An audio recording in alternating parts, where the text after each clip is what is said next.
Okay. All right. Oh, I did it again. Blessing. Oh, I cannot believe I just did this again. I sat down without this microphone. Hello, You Can Heal family.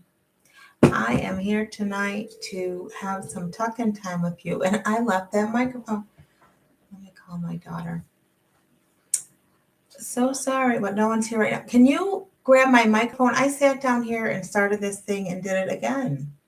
It's in my room by my bed. Oh my gosh. Hi, You Can Heal family. Hopefully, you're ready for a night of learning while you fall on to sleep. I hope it's there. I got on here and I forgot the microphone again. So my daughter is grabbing that for us. So we'll see if anybody comes in. And if not, I'm just going to get started and then you can watch it when you get here. Right? Right. So thank you. So that works out really good. I hope everybody's been doing well. Let's find that thing there. Oh my goodness, I do this all the time. I don't know why I do that. Okay, that should work, right? That should work over there. All right, so my name is Sheena Major, and again, sorry, I set this up and I forgot to hook up the microphone so you can hear me a little better. I'm a life coach and I help people heal from relationships that have been unhealthy. And I started this talking time up, I don't know, month and a half or so ago. Um, you know, just to help you be able to fall asleep at night with something going into your subconscious mind that is edifying, that will build you up and encourage you. So, tonight is the first night we're going to be starting a new book, and it's a book by none other than T.D. Jakes called Destiny, and it's sitting here on the music stand. Hopefully, the music stand will not fall down while I'm reading, but it's a really good book. I've got the book again from the Barnes and Noble in the clearance section. Back in, it looks like 2018 is when I was reading this book because I have some notes in the margins. So we're going to go through this book and hopefully it you'll find it helpful. You'll find it helpful as you set out on your healing journey, and also just knowing like what's for you, like what God had planned for you when He thought of you and created you and put you here. And I know the book encouraged me, and every day I really do. I try to do a little bit every day to move me toward my destiny. And I hope that you'll find that for you too. Now, I am going to be reading the entire book, which means if you don't own the book, you're getting the book without paying for the book. So if you are liking what you're hearing, maybe you can purchase the book to support TD Jakes or somehow find a way to support him. Go and watch some of his videos maybe and like them, or go subscribe to his channel. Maybe try to do a little something to give back, right? Because we're getting this book um, through this channel. So I'm trusting that that is okay. I believe so. But I think before I get started, just a gentle reminder, somehow give back to TD Jakes and his ministry, because he's saving a lot of souls and helping many people. All right, so with that being said, I'm going to get started on the reading. And when I read books, I like to read everything in the book. So I'm going to start off with the inside flap just to get us going. And then I'll also read the dedication. And then we'll start chapter 1. We're not going to read the entire chapter, but we are going to do about half of the chapter. And then the next time we're on live, we'll come back. Or I might record it and read it. I'm not sure if I'll do the whole book live, but we're going to get through it. Anyways, all right. So, yeah, I'm trusting this will help you on your healing journey, just like it's helped me. So the inside flap says, Destiny, step into your purpose. Remember feeling a pull, sensing a magnetic guide that was leading you to the right place or person? Destiny, that inner compass, directs you to fulfillment of your highest purpose. When you reflect on your life, you may be amazed that your greatest moments resulted from circumstances that you did not control or initiate. You were destined. Stepping into your destiny means fulfilling the role you were created to play in life. You thrive and find the great elixir of contentment when you have the courage to pursue your true purpose. Life offers more when destiny is your focus.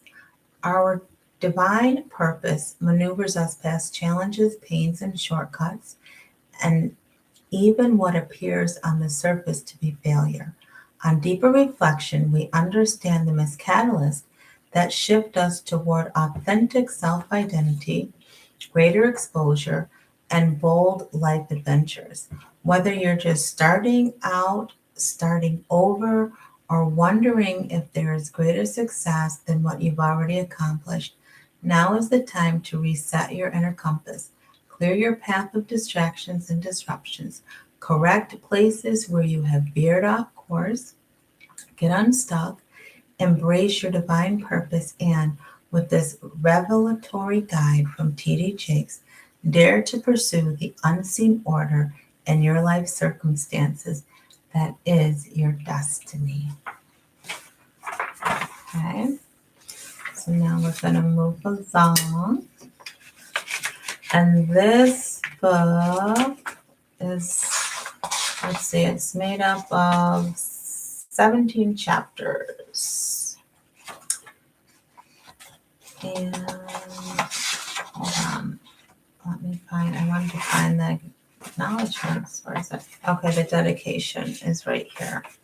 And it says, I'd like to dedicate Destiny to the TDJ Enterprises staff and team who allowed me to learn to lead while leading them.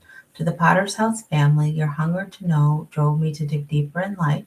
To my many friends who challenged me, inspired me, prayed for me, and encouraged me along the way. I always tried to make sure you knew who you were and your value to me. To my loving wife, Sarita, and my 5 gifted children, Jamar, Jermaine, Cora, Sarah, and Dexter. To my siblings, Ernest and Jacqueline, you are all my family. I love you dearly. I've learned so much from you all about life and love and what matters most. I'm sure I couldn't have survived without you giving me a reason to grow. Thank you for giving me the gift of having you in my life. All right. So here we go with chapter 1. And we're going to read, like I said, about half the chapter or until I literally can't see anymore, right? Because it's late. But I really wanted to get on here. And I was going to go with another book, but I just felt this one was the book we were going to go with because I really think it's good stuff to hear as you're falling asleep at night. And even, if you're not listening at talking time, you might be listening, getting ready first thing in the morning, or when you're just waking up in the morning.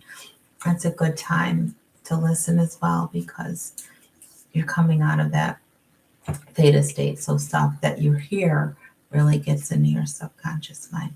So here we go. Chapter 1, Instinct plus Purpose equals Destiny. Step beyond instinct. As I quietly stepped onto the elevator and gently pushed the L button to return to the lobby, the incredible blessing I just experienced held me spellbound. On the elevator ride down, I pondered the glimpse into history just shared with me by the legendary Mrs. Coretta Scott King during her last days of health and vitality. We had enjoyed a lunch in her elegant Atlanta penthouse suite where she lived during her elder years with dignity and class. As we dined, Mrs. King retold many of her amazing experiences from the bird's eye perspective of her deepest reflections. The memories she shared were moments I had witnessed only through newsreels and history books. She guided me down a hallway decorated with gripping images reflecting a light on the edge of death, yet illuminated by passion and conviction. She shared what it was like during her years with Reverend Dr. Martin Luther King Jr., including many moments of peril. As she recalled heart-wrenching experiences, she spoke with the compassion of a mother, somehow everyone's mother, and not just the mother of her four, oh God, enigmatic, intriguing prodigy. One of the many topics we discussed that day was a piercing question I posed, a subject considered taboo by many. I asked her why she never remarried. Before responding, she looked at me as if my question was actually rather foolish. Mrs. King smiled and almost giggled when she responded. Martin was a tough act to follow. Indeed, he must have been. Few men have ever affected the culture, the country, and the world as Dr. King did. But what she said next took my breath away. I was called to be his wife, she said. It was my destiny to stand beside him. This woman, whose legendary singing voice merited a career of its own, whose speaking skills and intellect qualified her for many roles, clearly perceived her destiny. Mrs. King could have been anything she wanted, from university president to entrepreneur, yet she chose to support the civil rights movement, underscoring the mission and keeping alive the dream of her martyred husband. She shared so many experiences about her life. Little did I realize she actually was reflecting on them from the posture of her imminent demise. Only in retrospect did I consider her small plate of slowly consumed fruits and her contentment watching me enjoy the ample offering of culinary delights prepared for me. Her contented smile betrayed the gravity of her condition, which I knew to be a battle with cancer and one she would shortly lose. Or did she really lose it all? Her smile taught me the value of contentment with the life well lived, a life that had run its course.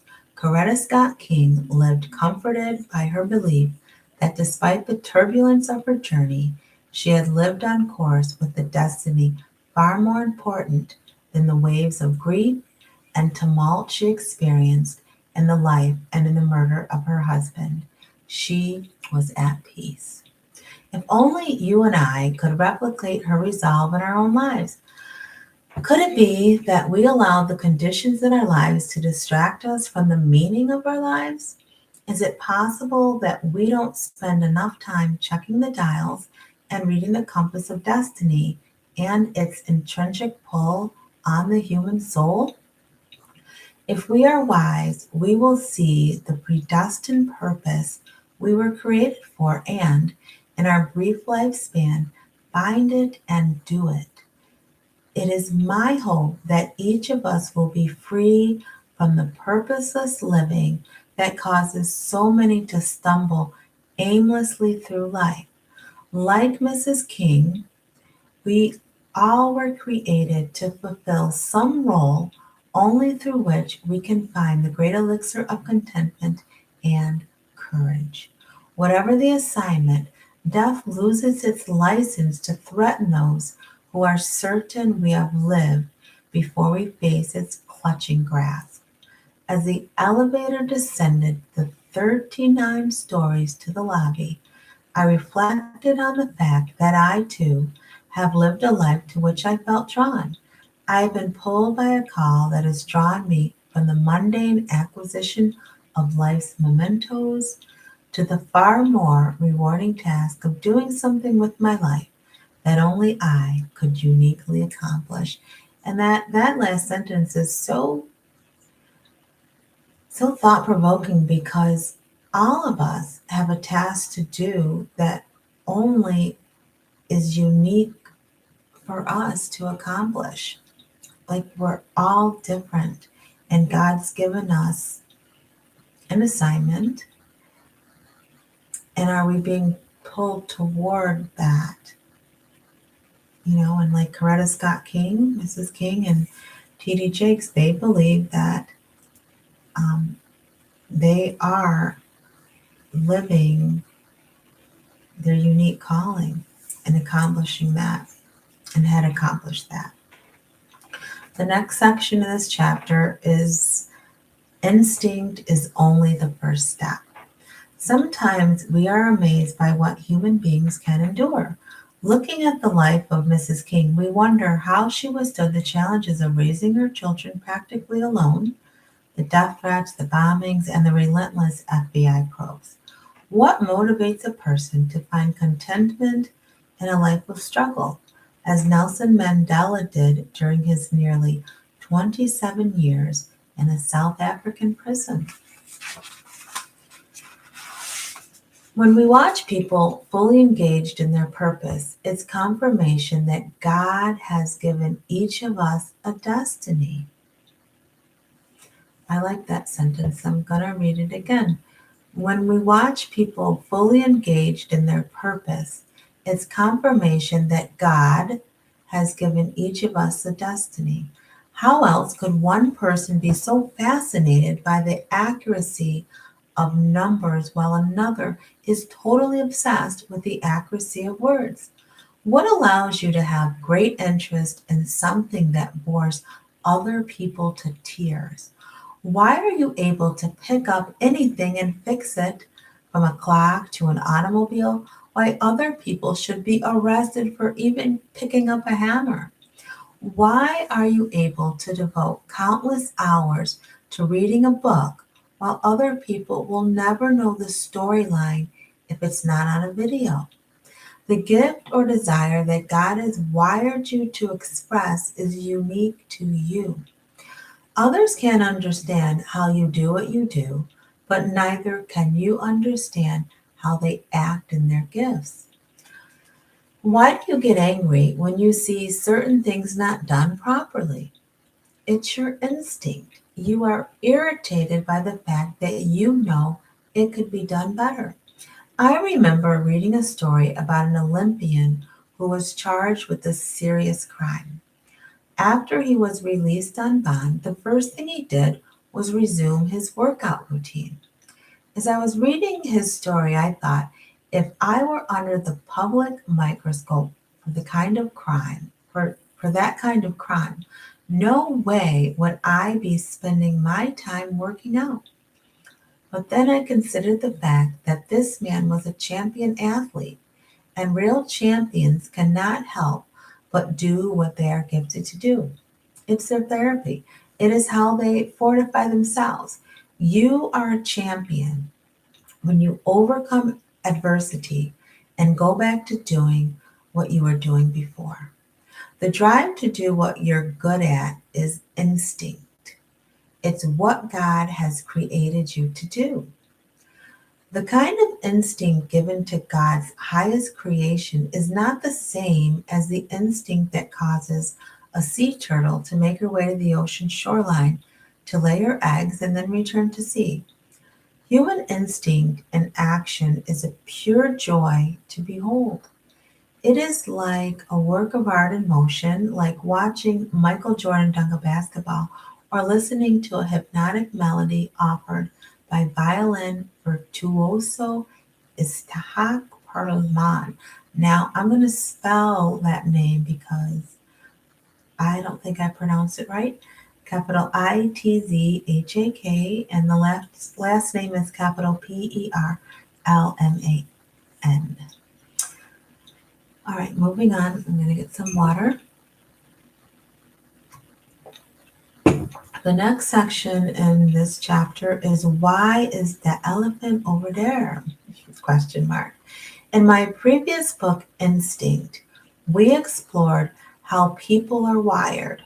That book became a bestseller because a great many people are searching for a way to tune in to what God has embedded inside of them. I shared my experience of being on an African safari attended by a zoologist and a guide. I discovered that the zoologist knew everything about the biology and habitats of the elephant, but it took the instinct of the safari guide to tell us the elephant is over there. We found the elephant, but no one on the safari was able to tell us why it was over there. The answer lies in God's purpose and plan for creating elephants. If you're like me, you've experienced times when you wondered, why am I here? You may have asked the question as you found yourself in the midst of an amazing, divinely orchestrated opportunity, or you may have asked it in reaction to having made the worst mistake of your life. You may wonder why you are in a chosen position that was sought by dozens of people with equal or greater qualifications.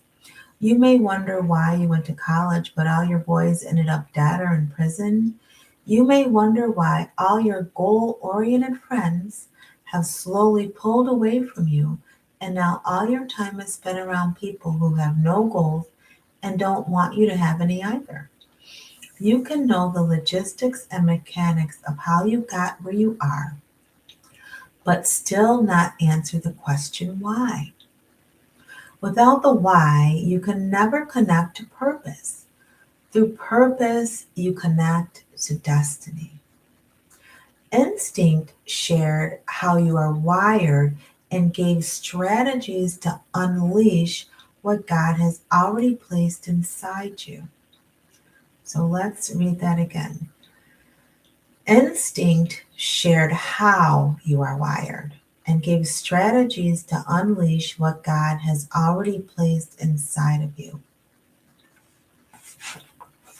Instinct is how, but destiny reveals why you are wired. I felt particularly compelled to write this book because the why is always more powerful than the how of life. I'm excited about this book as an opportunity to move beyond the how and explore the why. Both connect to direct you to destiny. It's a powerful life transition to unleash what lies inside you, but that unleashing only becomes viable when it can be validated by the why. We know how babies are made, and as mystical as the science of procreation can be, we can absorb that miraculous information much easier than the why of life. Why are we born? Why were we born? One of humanity's central life questions relates to the why of life. All of us have grappled with the question of a personal purpose that confirms our destiny. Why am I here? For some people, the question is little more than a short lived intellectual pursuit. For others, it is a lifelong quest. Yet, the mere fact that the question has been posed through ceaseless generations affirms that there is an eternal quest that pricks the human heart. That quest is fueled by humanity's need to know that our efforts and actions are congruent with our passion and purpose. Our efforts and actions are congruent with our passion and purpose. As we follow the instinctive path of our passion molded into action, we connect to destiny. As we explore the path to destiny, we gain a barometer by which we may measure authentic purpose, otherwise known as success. One can't define success in dollars or cents. It can only be quantified by the accomplishment of a predestined purpose. Now, that was a sentence. Let me read that again. One can't define success in dollars and cents. It can only be quantified by the accomplishment of a predestined purpose. So that's saying to me, are we doing what God predestined us to do? Are we accomplishing that? Are we in pursuit of that thing? This need to answer the why of life cannot be hold on. This need to answer the why of life cannot be satiated solely by fame or wealth or notoriety or even education, as none of these acquisitions guarantees that action has aligned with purpose in our lives. Oh, hi, Lisa. Hi, honey. I hope you're doing well. I enjoyed listening to the video drop tonight about our hairstyles. What is my hairstyle saying tonight? Tracy Ann just popped in. Hi, Tracy Ann. All right, so yeah, we're reading T.D. Jake's Destiny. I went with that one. I felt that it was a better book for falling asleep, and it's such good information to get in our subconscious mind. So that's the one we're going to be going through. And I said in the beginning of the video, I'm not sure if I'm going to read the whole thing live. Some nights I will, and some nights I'll record them. So that's how that's going to go. And we're on chapter 1, and we're just going to do about half of the chapter tonight. All right. So the next paragraph says, destiny is the push of our instincts to pull our purpose. The push of our instincts to pull our purpose. The push-pull is what keeps the sun, moon, and stars from crashing. It causes the seasons to change from planting to growing to harvest to dormancy. If that divine push-pull, known as gravity, accurately sets the galaxies and the seasons in motion, will the same principle, the push of instinct and the pull of purpose, not set your life in the right motion? What gravity is to the order of our universe, destiny is to the meaning of your life. My goodness. Getting some water. The next section in this chapter is feel the rhythm of instinct to connect to your authentic self. Well, I know I'm going to like this section. Walt Disney's Cool Runnings movie is an entertaining, fictionalized account of a Jamaican bobsled team's journey to the Winter Olympics. Their team captain encouraged the novice bobsledder to follow the methodology of the Swiss, who had many more years of experience competing. They tried following the techniques of the Swiss team, but it wasn't working for them. Their performance couldn't qualify them for the Olympic competition. That is, until they made the pivotal decision to bobsled like Jamaicans. Their rallying cry became, feel the rhythm, feel the rhyme. Get on up, it's bobsled time. While the Swiss effectively counted themselves into position in Soidre, the Jamaican competitors finally figured out their strategy. If we walk Jamaican, talk Jamaican, and is Jamaican, then we sure better bobsled Jamaican. Amen to that. The Jamaican Olympians had to learn how to function in their gifts authentically. The problem wasn't that they had no talent for bobsledding, they weren't in touch with their instinct on the matter. In the same way, people must learn to live genuine lives that allow them to perform the life task they are gifted to do. Barbra Streisand and Aretha Franklin are both music icons with tremendous talent. But what if you went to one of Barbara's rare performances and heard her trying to sing like the Queen of Soul? You would know something was wrong. The performance would not ring authentic. Entertainers, scholars, preachers, and athletes alike all have admitted to being influenced by the skill and style of someone who came before them. Michael Jackson and Prince were clearly influenced by the performances of the godfather of soul, James Brown. Many preachers a generation ago were influenced by the oratorical styles of Martin Luther King Jr. and Billy Graham. Exposure to others who are good at what they do can be highly motivating and instructional. It helps us understand the manifestation of our own gifts. Observing others can help us set the bar of excellence high for ourselves. But there must be a point where one respects, admires, and learns from others and then turns inward to connect to his or her authentic expression of talent. Robert Frost and Maya Angelou were great poets, but each had a distinctive style. Your instinct will draw you to the unique expression of your gifts. You can prosper effectively only by drawing on what is authentically in you. All right, now I gotta read that again.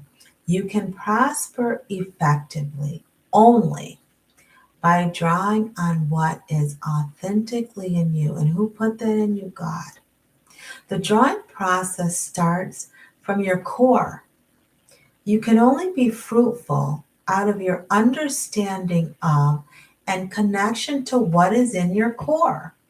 In the movie Ray, as singer Ray Charles tries to establish a recording sound, he mimics the styles of his contemporaries until it hits upon a style that is uniquely his own.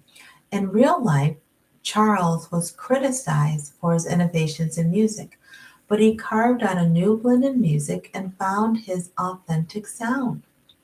It can be frightening to own your authentic self.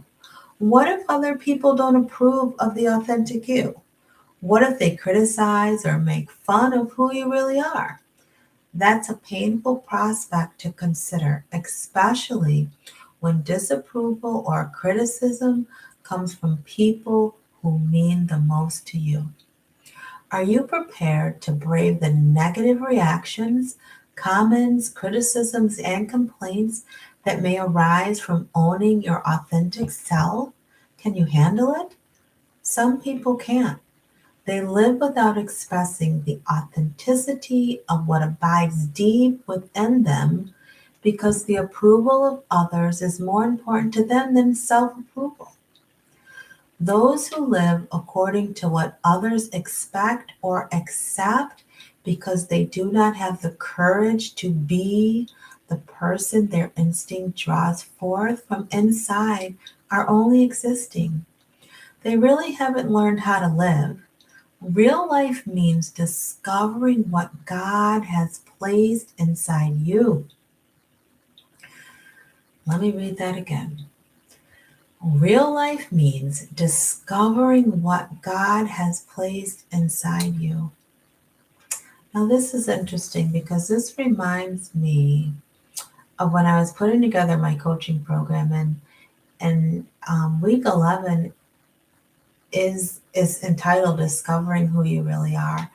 And I think, and I read this book in 2018. I said that in the beginning when I first came on this live, and how, yeah, I'm just thinking out loud and remember this. I'm reading this live and I'm having a moment here.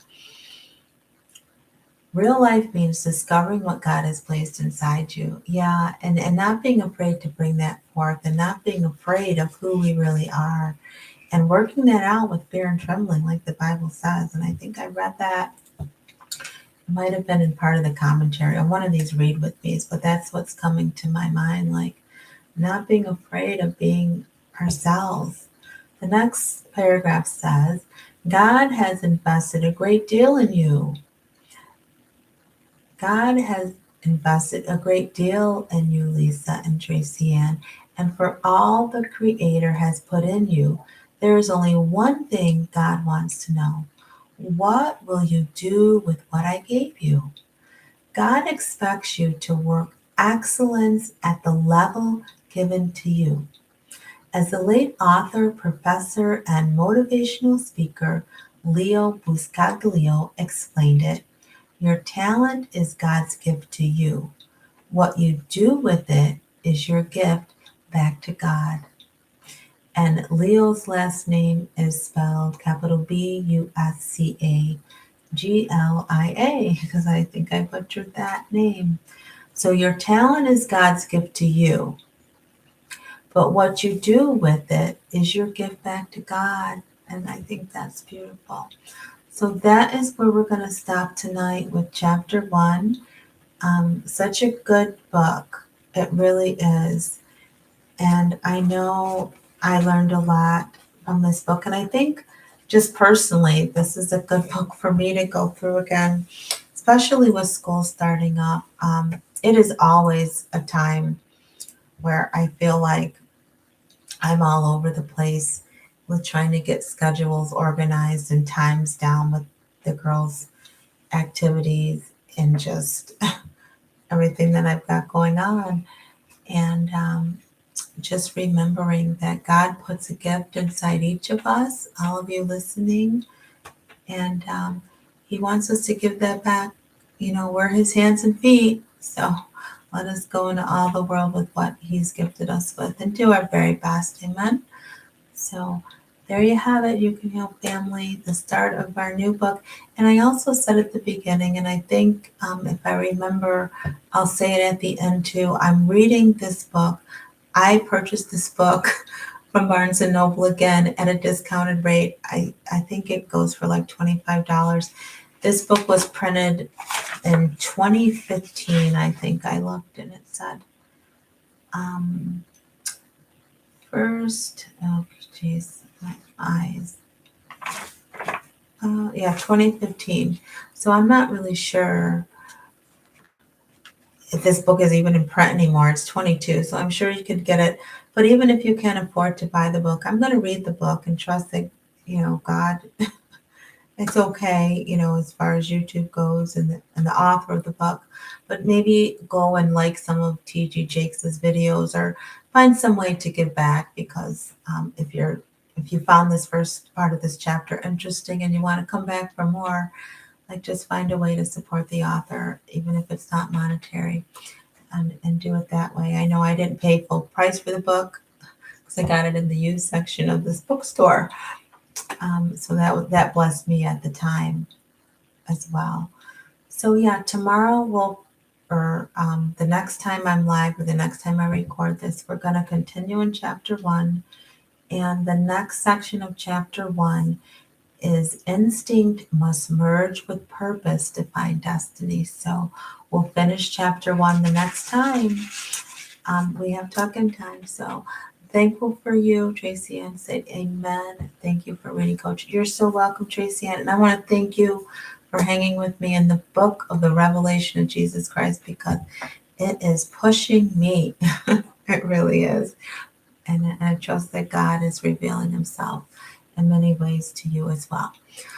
All right, so with that, I'll see you next time. I love you all, and always remember that true healing begins with self-love. Why? Because God's love, and yes, He does. He lives on the inside of you. Good night.